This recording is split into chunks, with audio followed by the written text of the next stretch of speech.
Hello, this is Igoro, host of the Igoro Show, and you are listening to the Steve and Crypto Show. So keep your ears open and your mouth shut.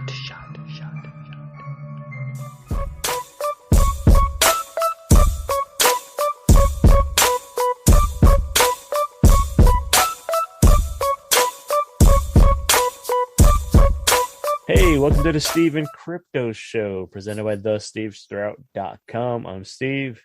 I'm Crypto Zoo. This is episode 45, keeping it live. Hope you guys are enjoying the show. We want to thank you guys for listening. Steve is already about to just pull the plug on me and just leave. Keeping it live. Well, one good way to keep it live is to visit our Buy Me a Coffee page. That's buymeacoffee.com/SteveCrypto. It's contributions from listeners and friends and all you awesome people is what keeps the show live. So head over buymeacoffee.com/SteveCrypto. Every little bit helps us upgrade and improve and keeps us motivated and all that good stuff. Yeah, Steve and Crypto, keeping it live. Wait, episode 45. I kind of like that one though. That one kind of has a good. This one, you have your seal of approval on this one. I'm okay with this one. I don't know what was there one like 43. You got to pee or something. I don't remember. I think you said something like that. Maybe that was in my head. I don't know. It was a true statement. I mean, we recorded for a long time. I had to go. I had to do more than pee. But anyways, what did we talk about in our last episode? Well, on the last episode 44, we spoke with a writer from Source Point Press by the name of Dirk Manning. We had a great talk with him. He's a really great guy, and he has a long list of projects that he has completed and projects that he's working on at this very moment.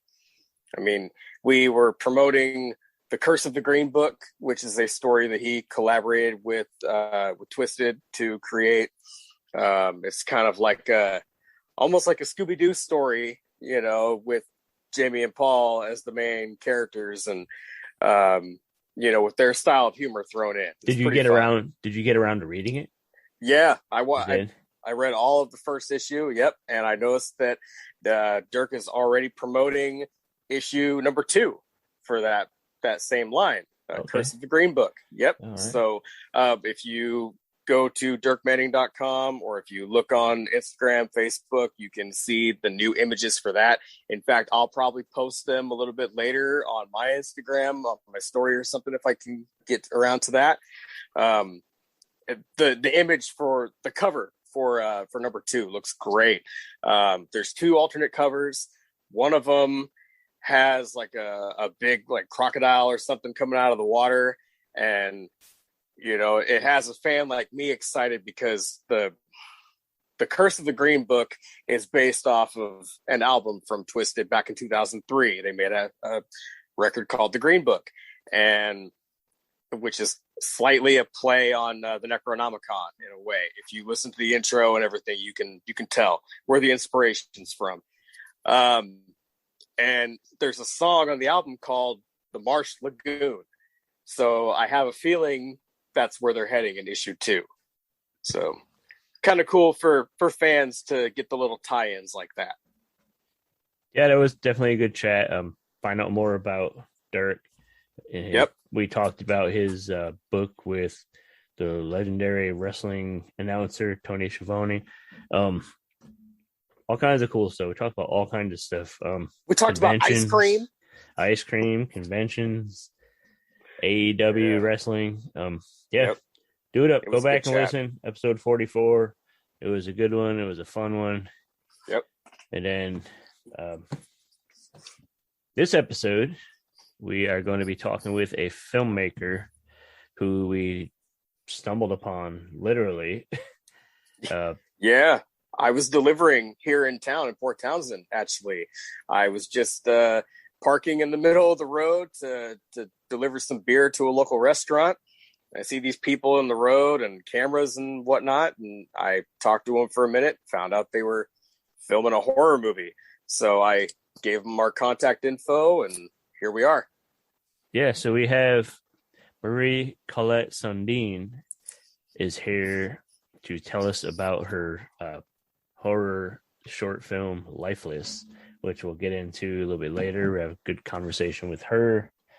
She was pretty cool to chat with, and she has a lot of local ties, so it was good chatting with her and talking about this area. And sometimes, personally, I take it for granted how awesome and beautiful this area is, and it made me think about all these sites and cool places that I should probably take advantage of more. Not take advantage of, but enjoy more. There you go. Yeah. I should enjoy him more, but we'll get to that chat a little bit later on. Yep, you'll hear about that.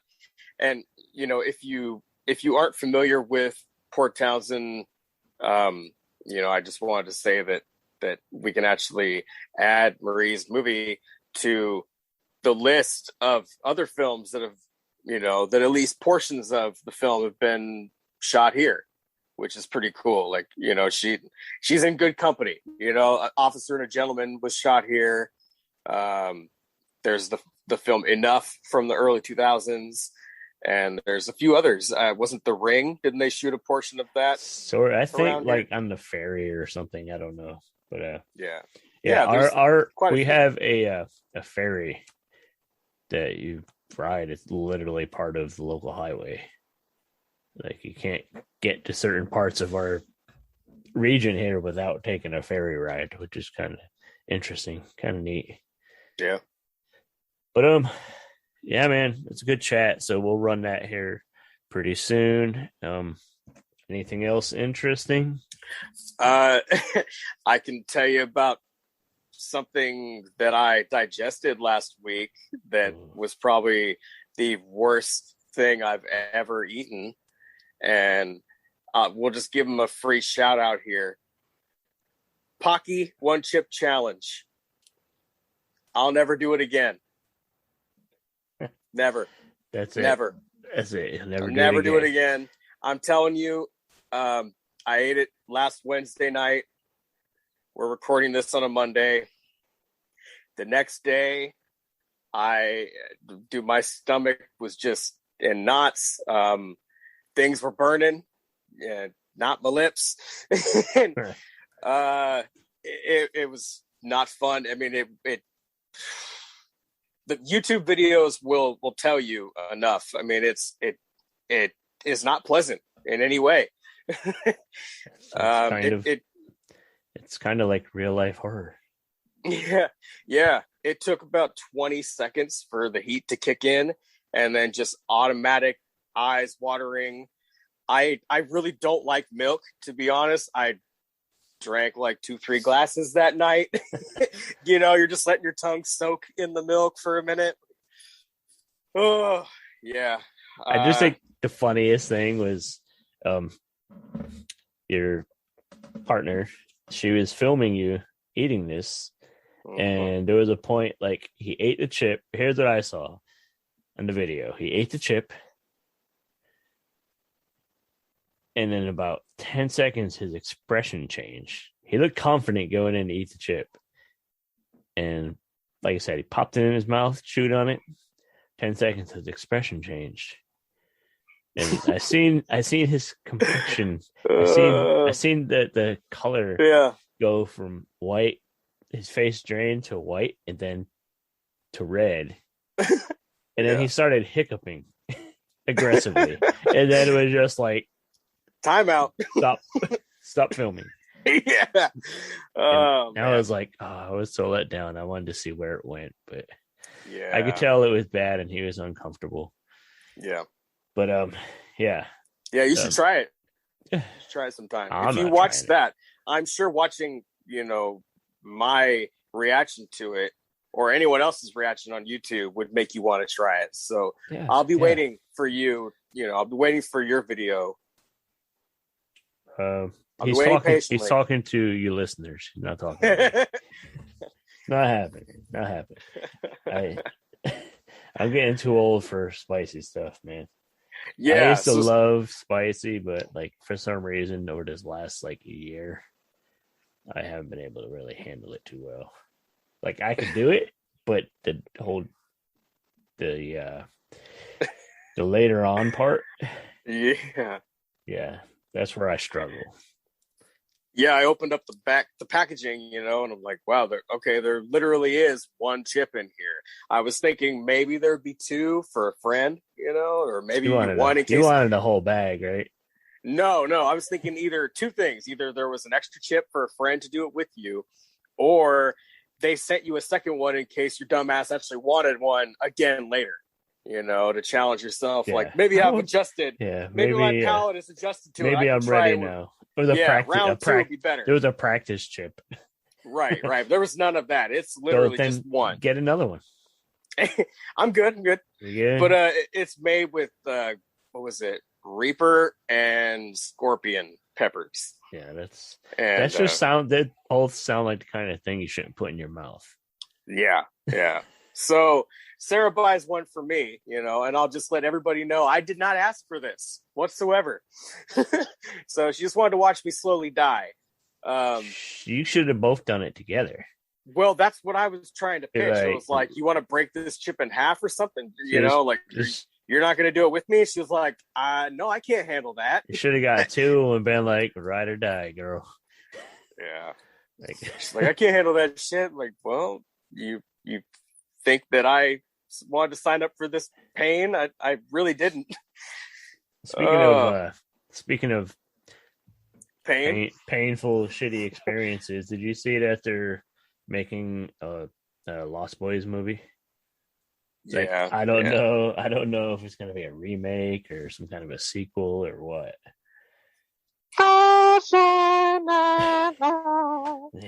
Yeah, but the 80s movie is a classic. I mean, they did a couple sequels after that were kind of trash, but the original one was a classic, and I still watch it like every year as like my Halloween viewing list. I don't know if I'm gonna this year though, but we'll see. I want to try to get some new stuff in there in my Halloween list.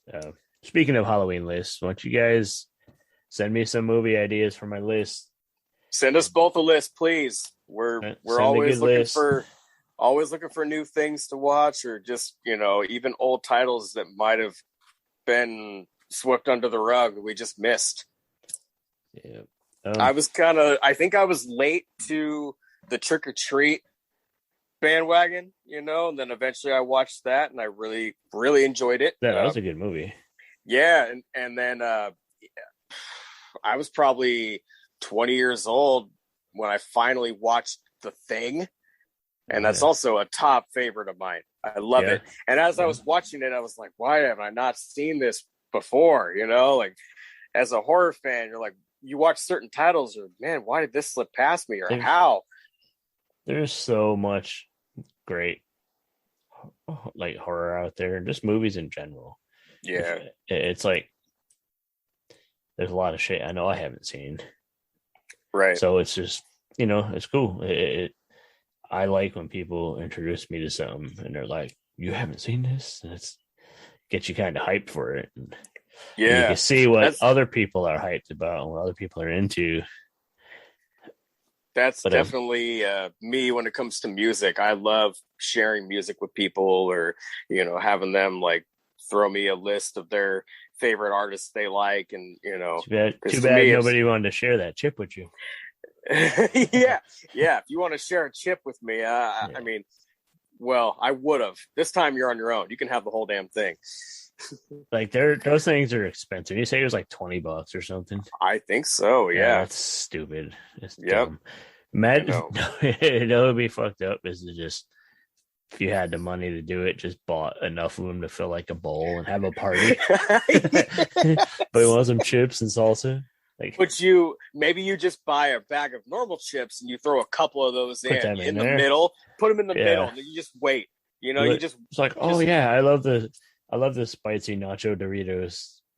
Like, sure you do. Here. Well, they're kind of like, these ones are kind of dark, almost like a blue corn chip. Like a blue corn chip. So you just get a bowl of those regular blue corn chips, throw like 4 or 5 of those in the middle of the bowl, and just wait. But anyways, I'm about as excited. Anyways, don't come to the Stephen Crypto party. I'm as excited to see that, to eat one of those chips, as I am for a Lost Boys movie. Anyways, I think in the next week,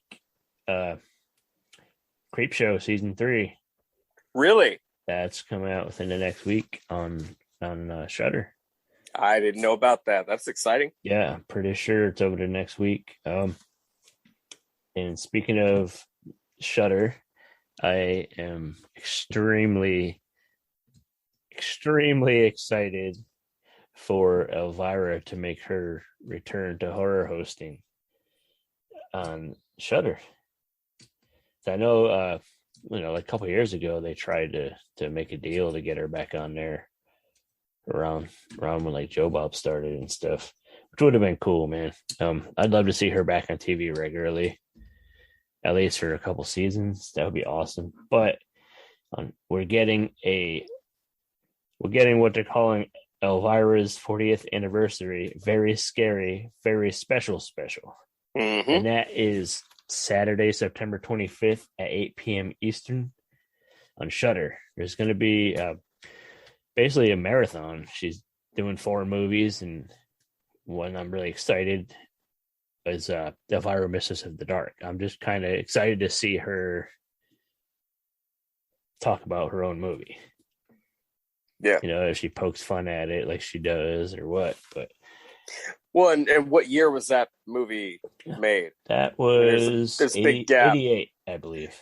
Okay, so it's as old as I am, so there's a good chunk of time there that I'm sure she has some stories, involving that she could reveal. Yeah, she's showing.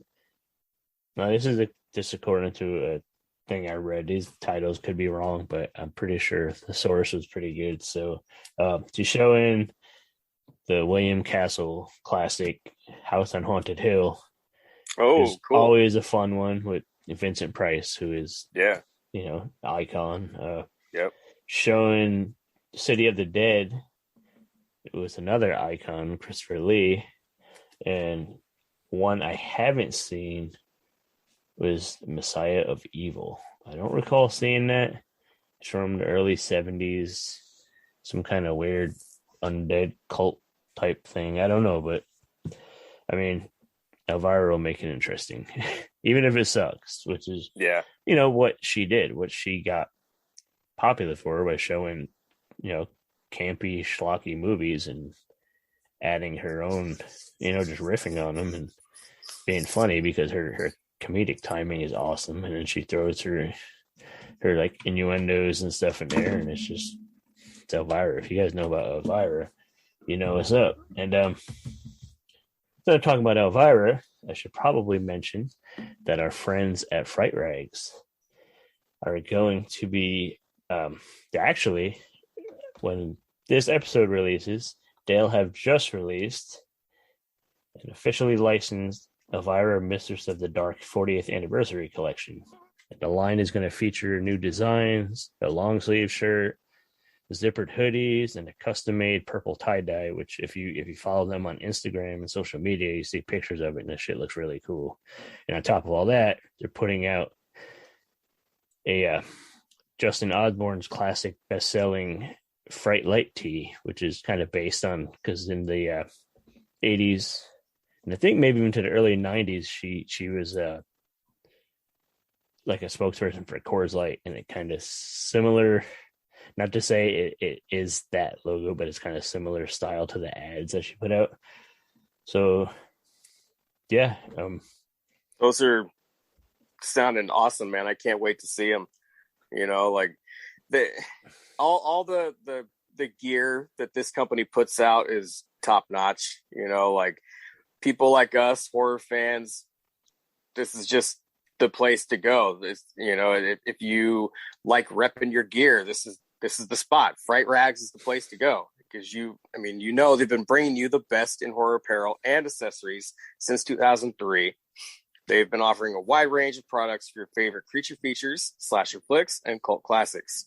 Their collections include John Carpenter's Halloween, which we're getting the new Halloween movie soon. We'll get back and mention that. The Universal Monsters, Night of the Living Dead, Creep Show, which we also just mentioned, Twin Peaks, Evil Dead, and so many more. That's right. All officially licensed and available soon or right now at fright-rags.com. Steve and Crypto Show listeners get 10% off when they use the code Crypto10 at checkout. That's the new code. One word. Brand new code, Crypto10. Crypto10 at checkout. So if you use the old one, you can go back and buy some more stuff with the new code. Crypto10. Go do it. There you go. We just mentioned Evil Dead and some of the Fright Rags stuff. Yeah. Merch. Speaking of that, it's I know that the new Halloween Kills movie is coming out October 15th on Peacock. Did you watch the new trailer that released today? I haven't watched it yet. Part of me doesn't want to watch it. Part of me just doesn't want to see it because I feel like I've seen enough at this point. I know I'm going to watch it. I don't need any more convincing. You didn't have to convince me from the beginning, honestly. I know I'm going to go. So yeah, I'll watch the trailer soon. But the internet is raving about it. Yeah. They're hyped okay. About it. I saw a couple seconds of it and there was crazy stuff happening. I did hear about some things. Yeah. I heard some people talking about it. It's exciting. But sorry I interrupted you.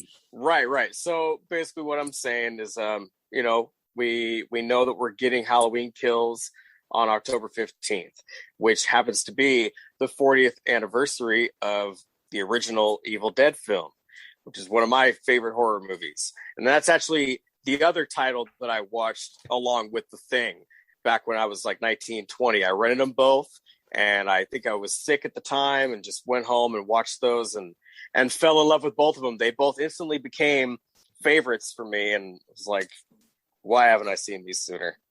And now I got the Necronomicon tatted on my arm. But anyway, so is there any news around? Yeah, we know that we're getting a new Evil Dead film, Evil Dead Rise. Apparently it is going to be it's not connected to the reboot whatsoever. It's connected to the original films, but they're going to be taking it out of the forest and out of the cabin, and they're going into the city. And I guess there's it's involving a female lead again, possibly two. And I guess Deadites invade the city, and so we'll see why these girls are highlighted. What is special about them? Maybe there's some sort of tie to a character that we haven't seen in a little while, not since a TV show was canceled. Okay. If we're lucky, there might be some connection there. Maybe they'll go the Star Wars route. They'll be like, you are the granddaughter of Ash Williams. He had a wild night in the trailer once with some woman, and you know how Ash gets down. But is there any dates or anything attached to it yet? Not for Evil Dead Rise. No. No release dates yet, unfortunately. I know that there's a director that has basically been chosen by Sam Raimi and Ash Campbell, Bruce Campbell, and Sam Raimi. Talking like Ash is a real guy. I wish. So they hand chose. Let me see if I can find him here. Shit. I had him. Some guy. They chose some guy to Lee direct Cronin. God, look at that. I'm just behind on my shit. Lee Cronin. Sorry, folks. Lee Cronin, who actually directed The Hole in the Ground, was handpicked by Raimi and Campbell to write and direct Evil Dead Rise. So, so Sam and Bruce will just be executive producers on this one. But I feel like if they chose him themselves, then they must have some faith in his work and feel like he has something to bring to the Evil Dead franchise. Definitely have to track down some of his stuff and, get a feel for his style and what he's about. Yeah. Did you mention it was a game or something coming? Yeah, there's a video game. Also, no date for the release on it, but I think it's just called Evil Dead the Game. Okay. And I mean, they have already released some clips of how the gameplay is going to be. Right. It looks amazing. It's from what I understand, it's going to be kind of like Friday the 13th, the game, where I don't believe there's a story mode. It's just online play, which I'm not thrilled about. But Evil Dead game, I'm going to buy it. Whatever it is, I'm going to pick it up. I guess you can play as... Sorry, I dropped some audio there for a second. Action. You can play as Ash, one of the knights from Army of Darkness, and I believe Pablo and what's the woman's character name on Ash vs. Evil Dead? I'm drawing a blank on it. Some of you listeners probably know. I feel like it's Rose or something like that. Probably way wrong.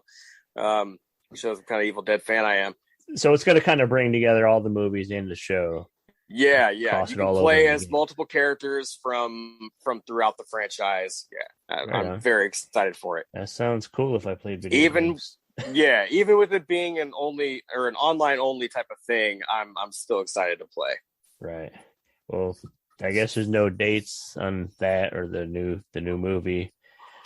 But I mean, if you need a Bruce Campbell fix and you can't wait, in November, he's going to be in a Christmas movie on the Hallmark Channel. Ooh, so if you need your Bruce Campbell fix before then, be sure to check that out. Which, I mean, I probably won't watch it, but well, who knows? But it does. I guess it has Brett Dalton in it too, who is pretty cool. He was in Agents of S.H.I.E.L.D. and he's actually a good dude. I actually got to interview him a while back on thestevestrout.com. I met him through mutual friends, and he's a pretty cool dude. So maybe I'll watch it just because he's in it. Bruce is cool, but he's not. I need more than just Bruce to watch a fucking Hallmark Christmas movie. But Bruce and Brett Dalton together, maybe that'll get me to do it. You know what would sell me?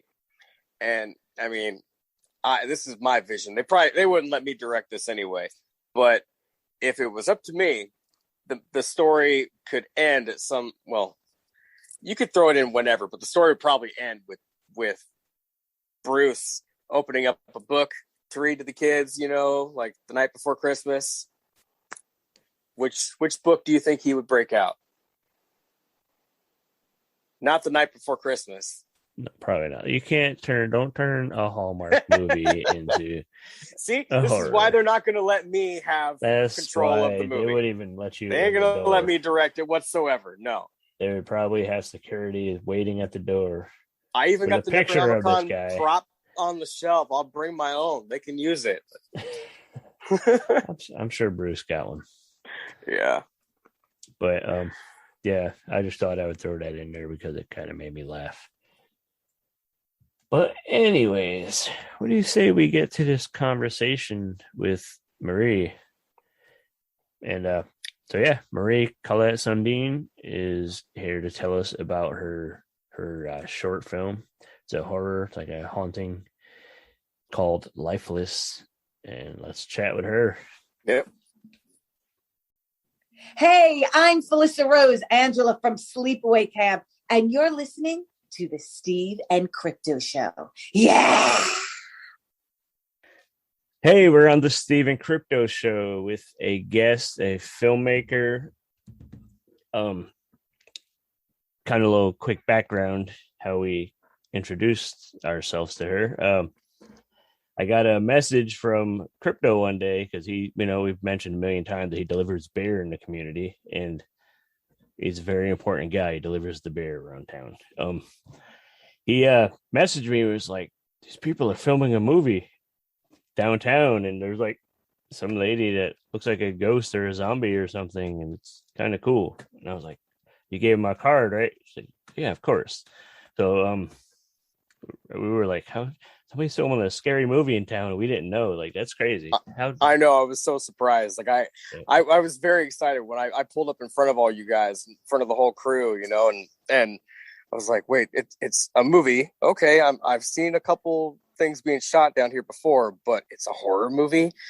Oh, thank you so much.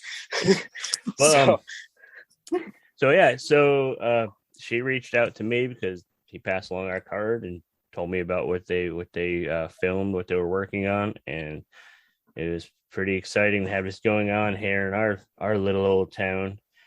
So we invited Maria Collette Sundeen to come on the show. She's a filmmaker.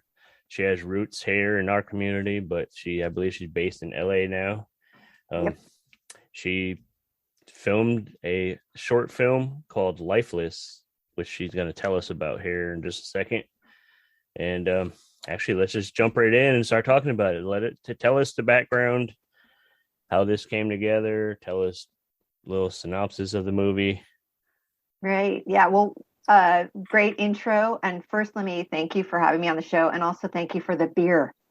Oh, you're welcome. Yeah. I got my own little stash of beer from that little visit, so I was pretty happy. Great. Yeah. I said, that's mine. Nobody's taking it. So that's how we started. So it's so funny. Port Townsend is just a beautiful little town if no one's ever been there. And there have been a handful of films shot there. And I knew my parents have lived there for over a couple decades. And when I made my way up there, I said, I need to do something with this. I need to make a story. And I just come out of COVID. I actually had COVID and was in the ER a couple times. It was some dark times for a lot of people. And I said, I feel like that there's a lot of people, of course, that are dying, but we are also, even though we're alive, we're also dying. There's nowhere to go, no one to see, no one we can touch. We can't travel. There's no music, no live music. There's no theater. So there was this kind of like, we're alive, but we're not alive. And I really wanted to capture the sense of that feeling of not being alive, but we are, or are we, and that kind of no man's land that we've been living in. So the story I wrote was really a story of a woman who we don't know who she is or where she's from. She's narrating it. So there's no dialogue. It's just the story of her looking out to the sea, wondering how she got there, empty streets, because the streets are still empty in many towns, including Port Townsend. And just saying, I don't know how I got here. I don't know where I came from. And you see her wandering through town with no one there. And you see her trying to reach out to someone that she thinks she knows, and she tries to touch them through the glass, but they're not really seeing her. She can't touch them. And then her journey continues where she's in the fort and it's broken down and she's walking through these ruins and she's just trying to find her way home. But she ends up in this dark place where it's lit up and she's going somewhere, but she doesn't know where she's going. And she ends up underground and she sees this person again. And she said, why can't he see me? And then she's getting angry.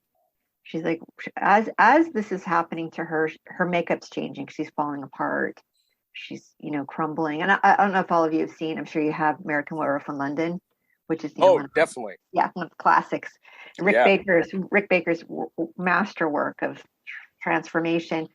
But the best part of that is the best friend who actually, every time you see him, he's more and more disintegrated. It's just the most amazing. It's comedy, but it's also, horrific.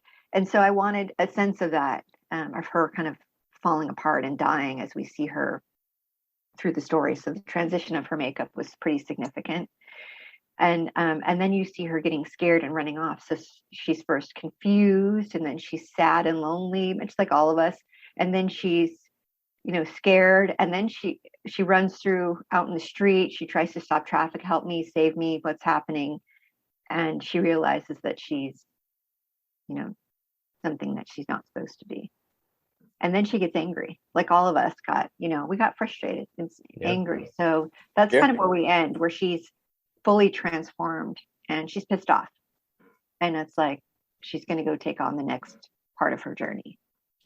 That does really relate to like the whole emotional roller coaster of the past year and a half, just like one day you're just stressed and then sad and then lonely because you're just trapped. And it was good. It was good timing, and it worked well for your story writing. Yeah, I felt it. I think we all felt it, and I wanted to capture it in a poetic way. I kind of call this a ghost poem. That's what I call the film, because there's no dialogue. I took the original inspiration from my favorite story, which is The Fall of the House of Usher by Edgar Allan Poe, and I used that as the basis for the narration.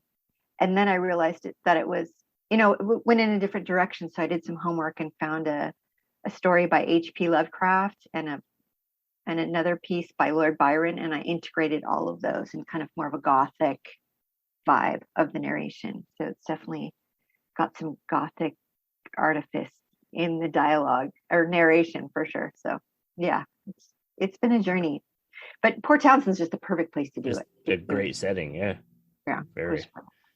You mentioned the makeup transformation. Who was your team on the makeup and effects?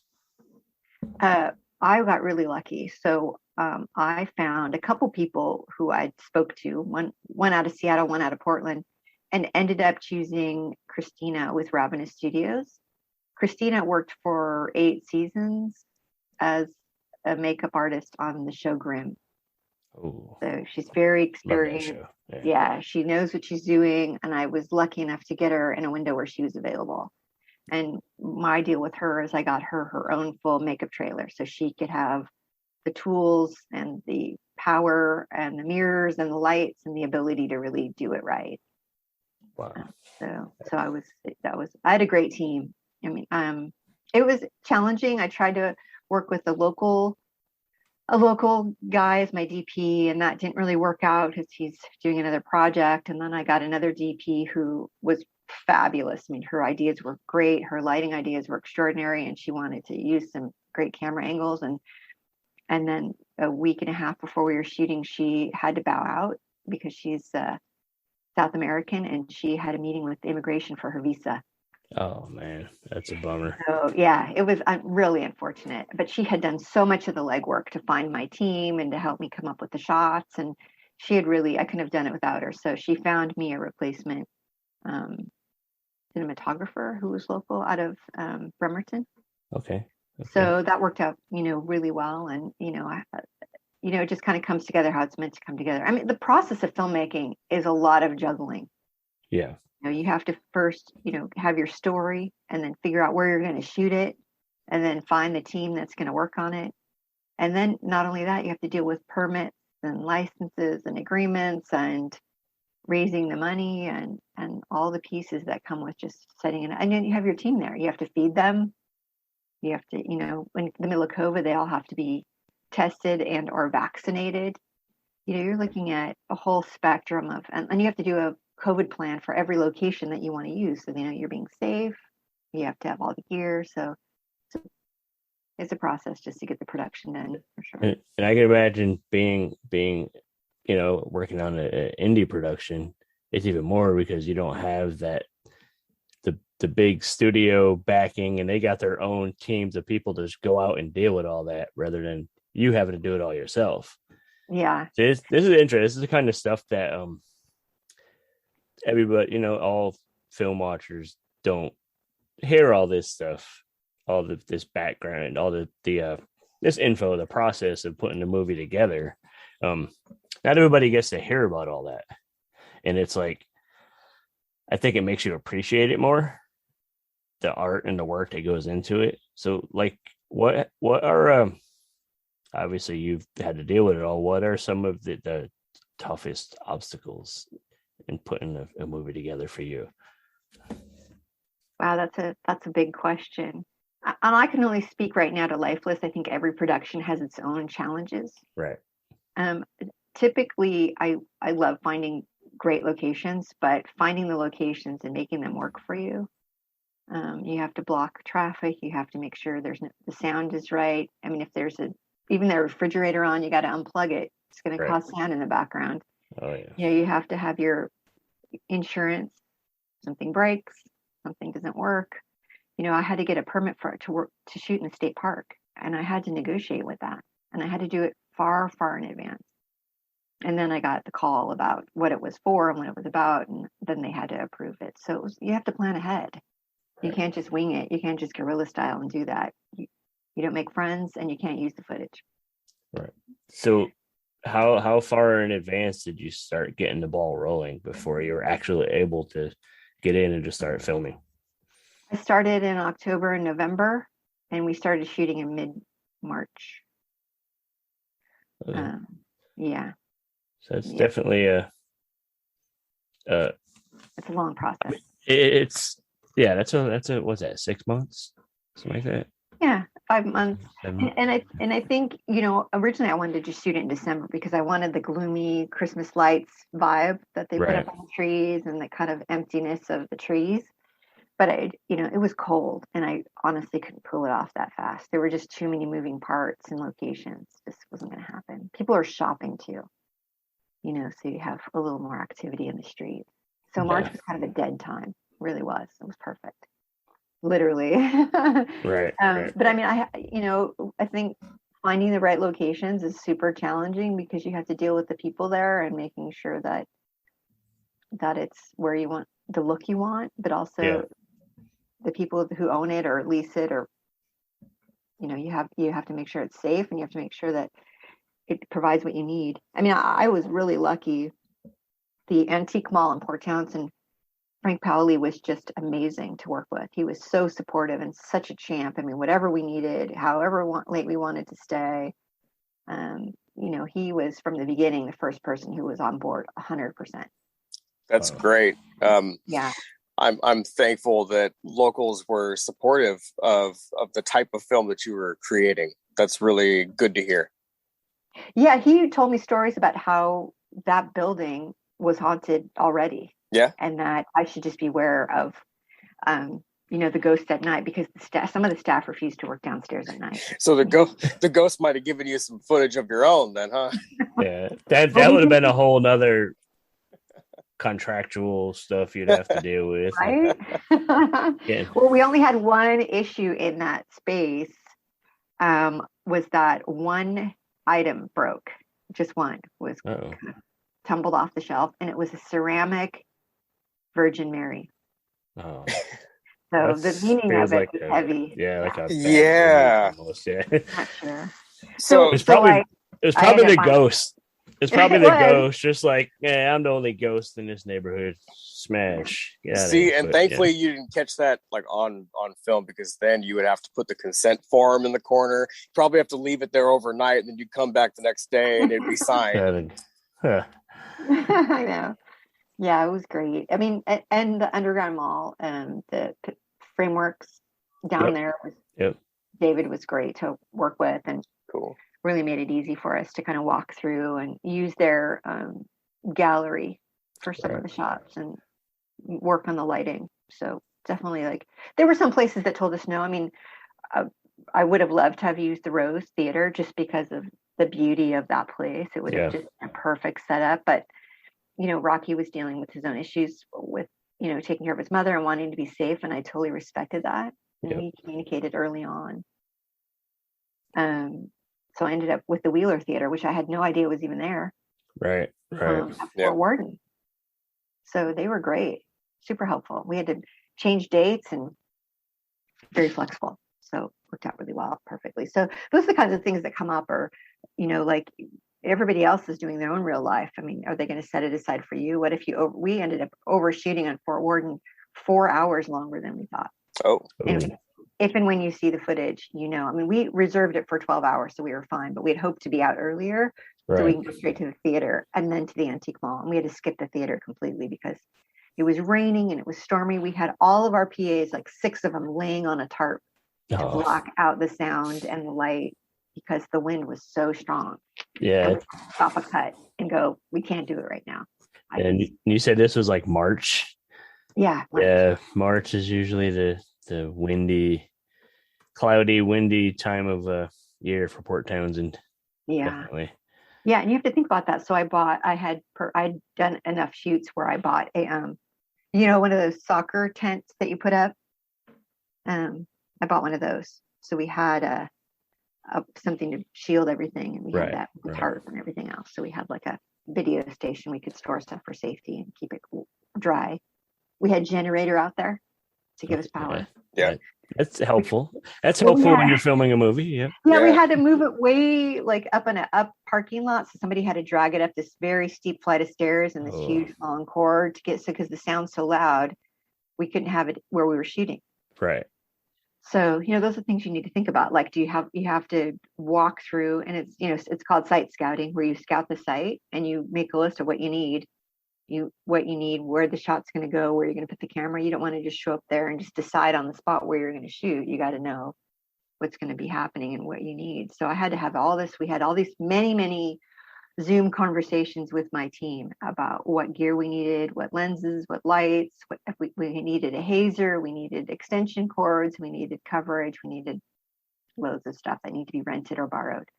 So that's the kind of stuff when you're making a project that you plan ahead of time. So when you get there, you know what you're doing, you can set up, be efficient, and there's always something that, comes into play. You got to be prepared. Oh yeah. There's always something that's going to come up, no matter what lane you're in, there's going to be something that you're maybe forgetting about or not expecting it's going to pop up.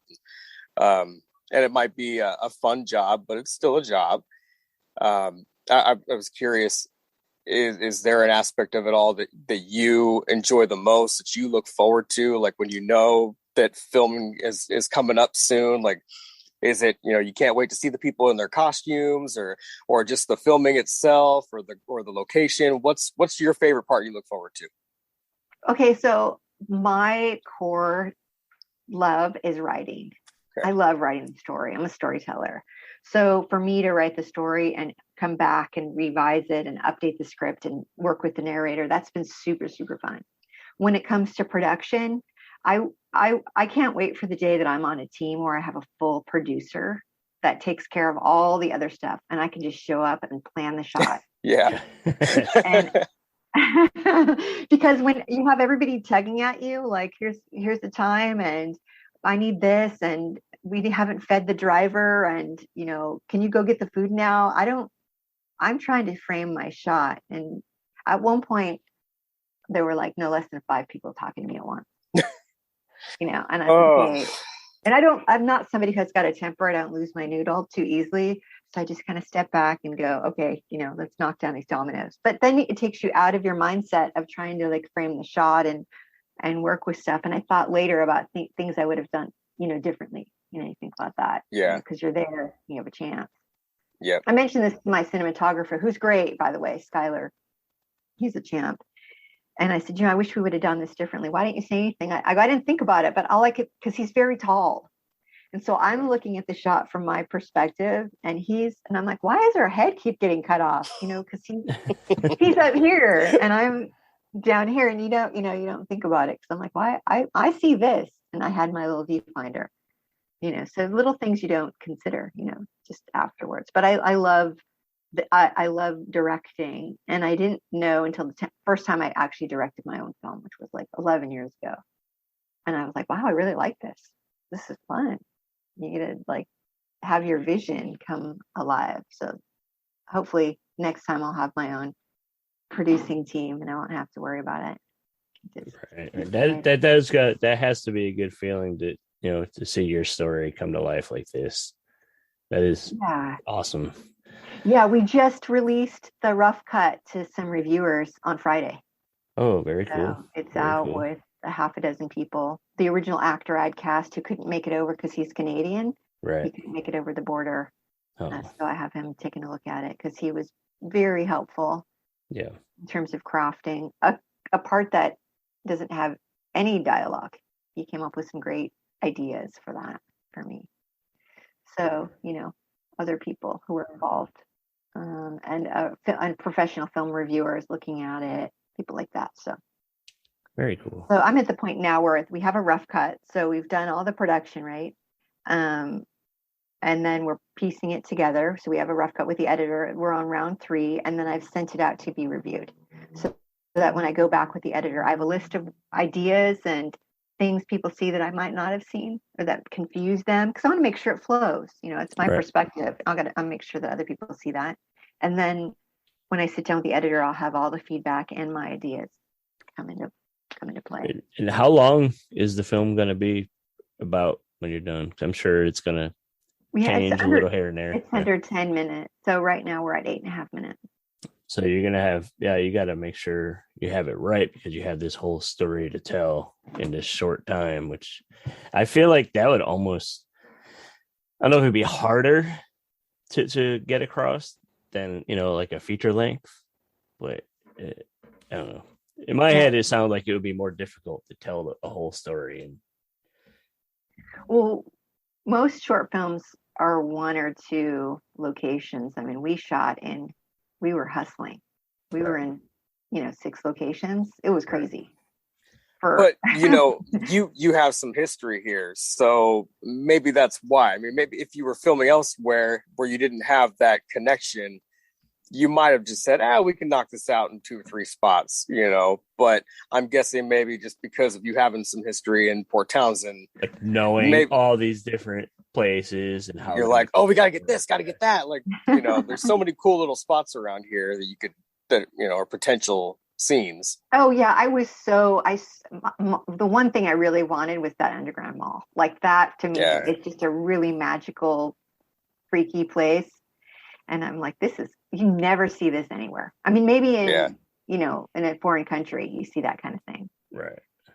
But I'm like, she's got to be in there. That's got to be the transition for her. And of course, Fort Worden, because it calls for that, the kind of like, it's a crumbling, it's in the middle of the woods, and it's just like this weird crumbling thing. We didn't capture as much as I would have liked there because of the weather. Right. We didn't get the vistas and all that, which would have been really cool, but you do what you can. So knowing the town, like I said, I wrote it with Port Townsend in mind. I mean, this whole story was written envisioning this taking place in this town. So it really, it's the city is a character for sure. Yeah, definitely. So this allowed you to like March. I'm just thinking like the weather in March, Port Townsend is very dreary. Mornings are like super foggy, and just did you take advantage of any of that when filming? Did it? Well, I have to tell you, the saddest part of this is that 2 days before we started shooting was daylight savings. Right. So when we got out there, we originally intended to shoot at 5:30, but it was pitch black, and we had to wait like over an hour. Right. And by that time, everybody's on the road and people are driving, and we missed, because of the time, we just missed everything. Oh, man. So we got some great footage. We came back in May to do a day of pickup shots. And we did get some good footage on the pier there. When you walk out behind the marina area. So we did get some footage of looking over the cloudy sky and the water, things like that. So we got it then, which was great. Yeah. Cool. But yeah, so we were really super bummed because we ended up killing. And I was, we're all TikTok, clock's ticking. We're getting paid, standing there in the dark. Yeah, you can't just stand around and do nothing. Yeah, for sure. Yeah. So it was, that was unfortunate, but I think we maximized what we could do. I mean, I was more concerned about rain, honestly. Right. When we came back in May, it was perfect. Couldn't have asked for better. It had been sunny days, and the day we picked it up, it was like cloudy. I said, nice. The ghosts are taking care of me. There you go. The ghosts of Port Townsend. Yeah, they're taking care of, but they're also breaking shit at the antique mall. And right? did that have to come out of the film budget? Yeah, I bought her personally. I have her still. Right. So I was going to do, I don't know what the Japanese thing is, kitsumi, or I'm not sure what the name of it is, where you fix ceramic and porcelain with gold leaf. Oh wow. And so it's technically not broken, it's just made into a different form. So Okay. Oh, that's cool. I was going to do That's a that. good way to look at it. Mhm. Yeah. So you remember that, Caleb? You got kids when they break their toys and you put them back together. Gold leaf. You're Yes. doing art. You're doing art. Yeah. Yes. Yeah. I'll have like one Transformer arm and then a GoBot arm. Wait, they don't play with GoBots anymore. Oh, damn. But I want to mention to listeners, you guys are hearing all this info and all the work that goes into making a movie. So think about that. Next time you're sitting down watching a movie and something is like, that's stupid. You know what I mean? Something you don't enjoy. Just think about like somebody put their heart and soul into this piece of art, good or bad. It's like somebody's baby. You know what I mean? So yeah. You hear all this stuff that goes into a production. Maybe you'll be less Critical. Critical. Yeah. You know, like the internet critics that are just out looking for stuff to trash. Think about this stuff before. The trolls. They're the trolls. Think about this, trolls. Think about the hard work. Yeah. I mean, it takes it, when they say it takes a team of people, it really does. You can't do a film alone. It's very difficult to make it sound good and look good. I mean, my lighting person, Nikki, was just outstanding, phenomenal. I could not, the picture that is going to be released, I could not have done it without his work. I mean, it just looks a magical, haunted place. And every shot looks great. With cinematographer, we worked hard on shaping everything and framing. And that's just, we're talking about writing and then we're talking about the production. I haven't even talked about the process of post-production and where we're launching into that next. And it's a long slog to get to the end and make a film that people see. Right. So you mentioned you have your reviewers checking it out now. Does it do you already have like the score for the film? No. So No. the score is typically written after everything's locked. So right now we're working on locking the film, which is why it's with reviewers. And then we're going to do the final edit. Once we lock it, then it goes to color correction, sound effects, and sound sweetening, and the composer. So we just had a post-production meeting on Thursday or Wednesday of last week with everyone, all the post-production team, to talk about what our next steps are, what the workflow is going to be. We need to do a color correction in terms of we want a certain color palette throughout the film. Right. We want the shots to transition with the story. So that's going to be one step. Another step is he's going to compose, my composer's Douglas Pipes. He did the music for Monster House, Trick or Treat, Krampus. Oh, wow. So he is a horror master. Nice. That's great. So he's going to be my composer. Very cool. It's not going to be a full orchestration. It's obviously a small film and it's a budget that's kind of out of range, but he's going to make it so we have, 3 or 4 live musicians. It's not going to be electronic music. It's going to be real musicians in the studio. Cool. Wow. So he's working on that now. So I have some horror folks on my team. I really do. Nice. So do you guys talk back and forth about like the vibe and you give them some good like input on that, on like how you want it to kind of sound, like or the do you feel, trust, the feel of it, or do you just trust him? Considering his credits, you just trust him to do it well. How does that go? Yeah. So for this project, I created a Spotify playlist of the energy that I wanted. Some of it's PG Harvey's, some of it's just weird, funky stuff I found. There's like a Doors song on there, which has that kind of like rolling, weird vibe. But I'm also kind of like, I have punk rock roots, I really want some energy in there. I want some driving. I don't want it to be moody and spooky. That's really cliche. I really want some edge. Yeah. I want some edge to it. Yeah, Because, cool. we're pissed off. Yeah, the angry moments, you need that. Right. Yeah, I really want it to be like, the visuals are going to be moody. The visuals are difficult. She's falling apart. It's sad, but the music's got to be like a little more of an edge. Like, yeah. fuck that. This Throw in some Killing in the Name. Fuck you, I won't do what you tell me. That's so great that you said that, because I called a friend of mine who runs he manages musicians, and he founded Astralworks, the label that has the Chemical Brothers. And I called him and said, I really want to use a Rage Against the Machine song for the closing credits. I think it's called Wake Up. Yes. Oh, I'm a musician as well, and I love playing that song. I'm a drummer, but I love messing around on guitar with that song specifically. Yeah. So it just seems like the right note or the right message for the end, for the closing credits. And I said, do you think Tom Morello would go for it if we had, Wake Up at the end for the closing credits? And he said, you like to aim for the stars. I think that's what he said. But I think, I'm going to reach out for that, and that's something that, hey, fingers crossed that you get it. Thank you. I'm glad you mentioned that. That's so funny. So I have, what I did with Douglas, I created the Spotify list, and that song is on there as well, to give him kind of the energy and the vibe of what I'm looking for. In our meeting last week, I said, the editor put in some weird, moody music, and I'm like, that is not my vibe, but, let's please. I know that's what you're thinking, but that's not what it's got to be. The opposite of what we see. It really does, because underneath we're all walking around like zombies, but inside we're messed up. It's been a hard ride for everyone, and so I want that kind of that tension to come out, and that's what the music, I hope, is going to come out of it. So that's the only direction I've given him, is the playlist, and that direction. Tonight, you hire people based on what they bring to the table. They're professionals. I'm not here to micromanage my lighting person unless I can't see what I'm looking at, or my makeup gal, Christina, who just killed it with her makeup. They're professionals at what they do.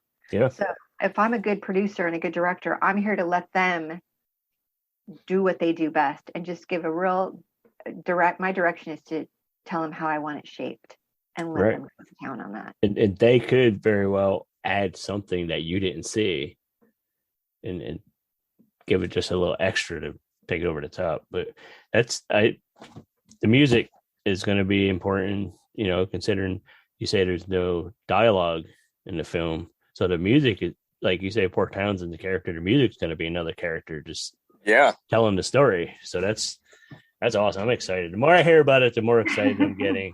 I'm glad. Especially this time of year, and everybody's getting all hyped up for scary movies and ghost stories and all that. This is like perfect. Yeah. Ideally, it would be cool if it was coming out in time, but right. I wish. No, it's that's another story. Like why we're a little bit behind the 8 ball. We're delayed, but at least by the end of the year, that's my goal. So we have like music, and then the sound effects are Threshold Studios out of Sebastopol. He actually did a film I worked on 11 years ago. He's done amazing work. He's got like 1,000 sound effects, and he sent me an email saying, I can't wait to dig into this. So I'm really excited. And he's worked with Douglas before, so hand in hand, they're going to really be able to create a really cool palette of sound. And then that's going to be the end. I mean, once we correct the color, we do the music, and then we get the sound effects. We're going to lock it all down, and it'll be ready to roll. So this last part is actually just as important as production, because you're shaping the final feel of it. What people don't see, what they every feel. Every step matters, right down to the catering on set. It all, you don't feed your crew, they're not going to be in the right mode to get your message across. So every part of this whole process matters. It sounds like you guys have a good thing coming here. I'm excited about it. Where can people follow? I think you recently set up a Facebook group to keep up. Yeah, I have a Facebook group called Lifeless, a short film, and anybody can join that. I'll do updates, any kind of, when I get the trailer done, that'll go up there. I'll be promoting, obviously, when this goes live, the podcast. So that's there. I also have my own website, museworks.tv, and there's a drop down. I've worked on a couple different films since I started that. So the drop down, you go under Lifeless, and you'll see like the coverage we've gotten so far. The team that's worked with me is all on there, and links to their websites, so you can do a little homework and figure out a little bit more about what it's about. Yeah. I was thinking about putting the script up there. It's just narration, but it's I think it would be interesting for people to see it and read it. When I had the narrator read it, I just gave her the script. And if you know a script format, it's not like a user-friendly, readable thing. It's you got to know how to read it. Yeah. So she was struggling with delivery, and we'd gone through 3 or 4 passes, and I basically, since it's just narration, I just took all the words out and left all the description and the action and the slug lines out, and just gave her the words on a sheet of paper. Right. And I got like the most phenomenal read at that point. She just was able to just focus.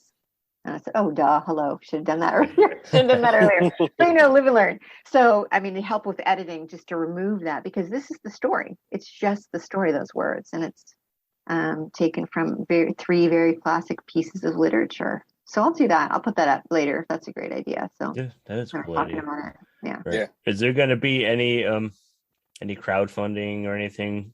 Yes. I'm starting the post-production crowdfunding process next week when I get back. So I need to raise another, $6,000 to finish what we have. So not a lot, but enough to, make a dent. Yeah. So I'm just going to do it, and I'm not going to put it on any kind of like Seed and Spark or Kickstarter. I might, but right now I'm not going to go there. I'm just going to say, hey, this is what we need. Here's the Venmo, here's PayPal. Can you make that happen? I've done those before, and they can be useful, but I'd really rather create relationships with people, at this point. Right. It's a short film that resonates with a community that has a passion about this kind of subject. I mean, I love ghost stories and thrillers. And one of my favorites is Let the Right One In, the Swedish film. I love that. It's a great story. Heartbreaking.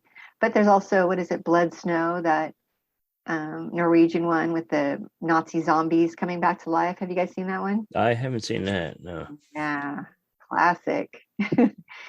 But I wrote one based in New Orleans that's called Voodoo Army. And it's about this army of voodoo dolls that comes to wreak revenge for the guy who's making them, because he's, not mentally well. Wow. So he's trying to get revenge. Cool. Yeah. So it's won a couple of awards. It's won the Las Vegas International Screenwriting Festival last year. I placed it as a finalist in the NOLO Crime and Horror Film Fest screenwriting. It got nice. Congrats. It got a I guess a quarterfinalist or semifinalist at the LA Crime and Horror Film Fest screenwriting. So it's done pretty well. In its genre, I'm really focused on just if I'm going to submit it. It's a genre film, so why would I put it in, romance or the Nichols? It's definitely got its.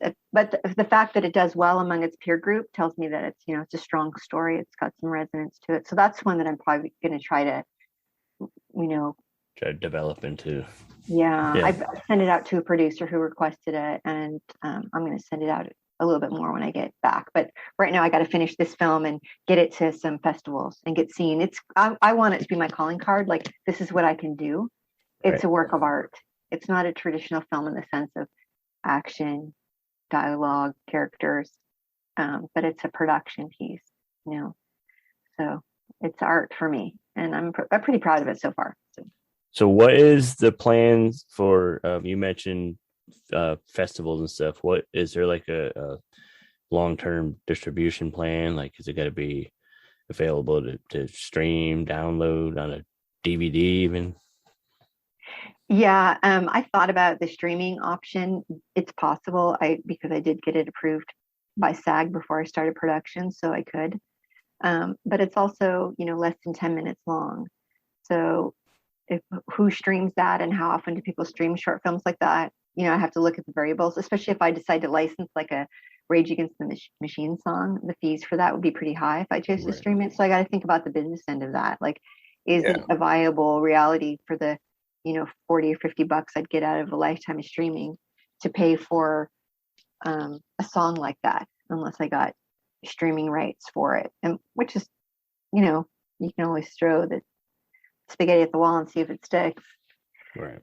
You know, so those are the business things you have to think about. So I definitely have a short list of festivals that I'll publish once the film's done and say, here's where I'm aiming. If you guys have ideas, let me know. That'll be released once we get the film done. But I have no doubt I'll make it available for people to watch, you know, whether it's YouTube or Vimeo or something like that, for sure. I just don't, at this point, I'm not seeing a return besides bragging rights for streaming. Right. You know, I'd rather make it people be able to see it. Right. Now, are you thinking, festival wise, are you thinking like any horror festivals or just film festivals in general, or kind of genre type thing? Yeah, I made a list. I actually did some homework already on some of the genre festivals that will fit into, but it's not a typical horror slasher kind of film. It's a ghost story, and it's a zombie kind of story, and it's not spooky, just in the sense of it's doom and dread. So it could fit into a lot of different festivals. So I'm starting with that. And I do want to do some qualifying, like award qualifying festivals. So I need to get it into a couple different ones that are a little more open qualifying. So I'm going to focus on the genre for sure, because I think that it's a great fit there. But I'm going to aim for other ones as well, for sure. Well, one thing about the horror genre and that crowd, they're very dedicated and supportive audience. So like if you're pushing to them and you get like crowdfunding going or something, they're the ones that are ready to, you know, dish out, contribute and spread the word. And that's why I love, we say we're not a straight horror podcast, but those are our people. And we know and they're the ones that take care of us, and they're the ones that are spreading the word about us more than just your basic pop culture fandom type folks. So those are we just don't want to alienate anyone, but as Steve said, the horror community are definitely the ones that seem to show the most support at this point. So we love anybody that's listening, but the horror community is passionate. You know, we know this. Yeah, it's to scare and do it artfully is an art. It takes some skill. You have to know what you're doing. It's easy to just be slasher and creepy, but you know, you got to tell the tale. You know, I that's what I love about it. Like I will tell you now, my favorite Halloween film is The Lady in White. I love that movie. Have you guys seen that? You haven't seen it? Was that the one from the 80s?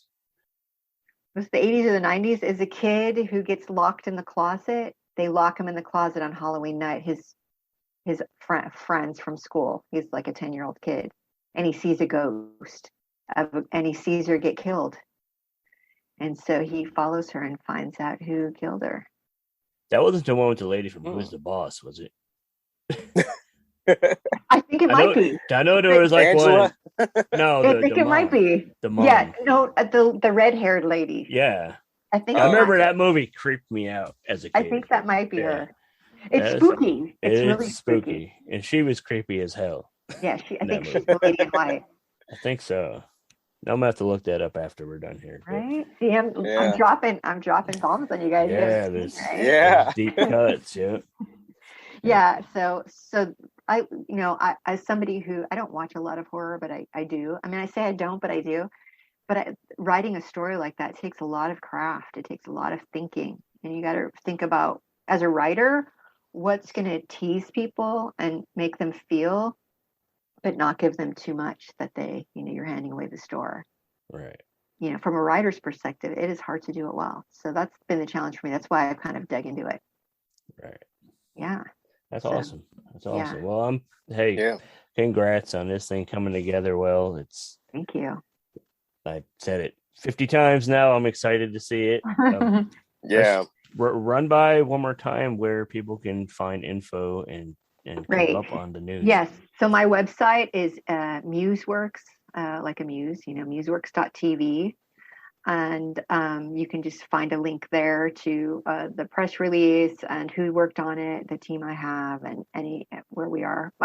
Any updates you want, I have a public Facebook page, Lifeless, a short film, and I just launched it on Friday because now that we have the rough cut done, I actually have something to show, So I'll be showing any kind of snippets or trailers. I do have a very small TikTok. I put one shot on my TikTok, but I'll put it over on the Facebook page. It was just a shot from the theater, and I put a Crystal Method song in the background of that. So it's very cool. Nice. Cool. Yeah. So those are the places to go. I haven't started a crowdfunding. I might do that, but right now I'm just going to be crowdfunding from the Facebook page and asking for donations for the film to get the post-production off the ground and pay for the music and the sound effects and all that. Awesome. Like we always do, we'll make sure to put links up, especially to the Facebook page. That sounds like that's the main place for listeners to get in and check it out. And we wish you the best of luck. Really hope it's a success for you, and hope you get some great feedback from people. And if you decide to come back and do a second movie here, I'll bring you some more beer, and I'll do my best to not get the crew drunk. I appreciate that. I'm not trying to mess up the set or anything. But. No, it's great to meet you, and thanks for everything. This has been great fun to talk about and bring it out in the open. Yeah, maybe if the next one's a ghost story, the ghost can be holding up a PT Brew bottle in the background, take a little sip, with the label showing product placement money. There you go. Yeah. But hey, thank you guys for all listening. Thank you, Maria, for coming by and telling us about Lifeless. It sounds like it's going to be a good one. Everybody stay tuned. Once we hear more, once we know the movie's coming and being released, we'll definitely remind you and let you know, check it out. Find the link to the Lifeless Facebook page. Follow that and keep up and listen up for all the latest on the movie. And Maria, thank you. Thanks for coming. Thanks, you guys. Thank you very much for talking with us. We'll definitely keep in touch and look forward to it. Yep, look forward to it. Take care. Hey, I'm Lee. And I'm Brittany. We're the two crazies from Night of the Horror File, a horror movie podcast with new episodes every Monday. And today you are listening to The Steve and Crypto Show. Haha. Was that good? Was I too corny? Shut up. Hey, we are back on the Steve and Crypto Show. Thank you to Marie for chatting and telling us about her story and kind of some of the ins and outs of making a movie. Like, I couldn't imagine, like, it's a short film, all the work that goes into it is like intense. Like, I couldn't imagine doing a feature length movie without like an army of a crew and stuff. Like, if you watch, when you watch the movies and you're like, all these fucking people worked in this movie, like, you need all those people to work on the movie. Just by hearing what the work that she's putting into a 10-minute movie, that's like crazy, man. Crazy. But I'm looking forward to seeing it. When you guys watch it, just keep that in mind, like how many people are involved in making these films, and this is a short film. So just imagine a full production, a full length feature, and how many people are involved in that. And just, it makes you appreciate movies and the magic behind them, just knowing like so many people are all putting a little slice of their heart into the project. Yep. And it's a special thing. So it's not just a movie. It's really someone's passion, their heart and soul. Exactly. Just so yeah, when we hear any info on when Lifeless will be available to watch, we will let you guys know for sure, because we're waiting and looking forward to seeing it ourselves. Yeah. Again, thanks to Marie Collette Sundeen. Find her. We'll link her up on the episode description, so you could follow her to keep up on the movie. We'll link we'll link her Facebook page for the movie, where she's posting all the details and news and the latest stuff on So make sure before we wrap here, I want to remind you guys, Creep Show Season 3 coming very soon. I think well, sorry. What you go got ahead. for me? What you got for me? Well, you're throwing it on the list. Child's Play series coming up in a couple weeks too. That's coming soon too. The Day of the Dead, based on the Romero movie, that series is coming soon. Mm-hmm. This weekend, the 25th September, is the Elvira's 40th anniversary. Very scary, very special on Shudder. It's not just a special; it's a special. It's very special. It's going to be a marathon on Saturday, September 25th. So it's going to be like 8 hours of Elvira, and I'm for it. But there's that. Visit our friends at fright-rags.com.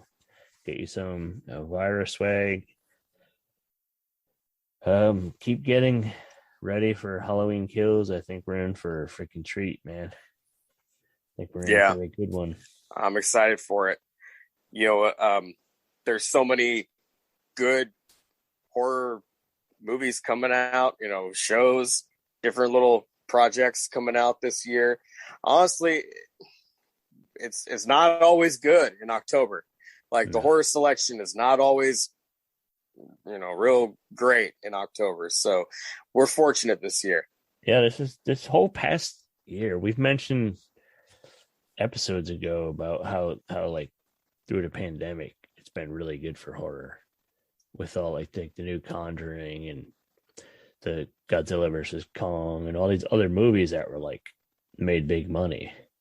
I mean, now recently Candyman, Halloween is about to fucking kill it. No pun intended.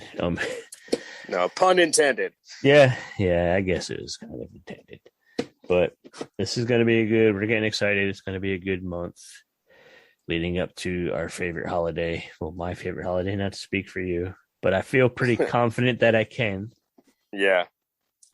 Yep. And also our next episode, we are going to discuss our first year of the Steve and Crypto Show. That we just at the beginning of September was the 1 year. Yeah. So after this for a year, we're going to talk about some of our highlights, some of our favorite conversations, some of the interesting stuff that's happened. Yeah. So if you haven't been listening episode by episode, week by week, then Steve and I just want to give you guys a little bit of a sample, of the previous episodes, a sample of the last year. Yeah. Kind of like a new jumping on point. Yeah. It's a good jumping on point. If you're like, oh, dude, I don't want to listen to 45 episodes, then this is the way to go. Just hop in on this one and we'll give you a little sample of the previous year. We're really happy. We're really proud to have lasted a year, and we're thankful that you guys have been listening, or we hope that you have. So yeah, that's what's in store. That's the next one. And if you have been listening along and enjoying, or if you just jumped on and are enjoying, don't forget, visit us at buymeacoffee.com/SteveCrypto. That's Show right. us some love on there. And after that, go to Fright Rags, Crypto 10. Use that code. Get you a couple bucks off at checkout. Yes, do it. And we thank you guys for listening. We've been the Steve and Crypto Show. Thank you guys. Peace.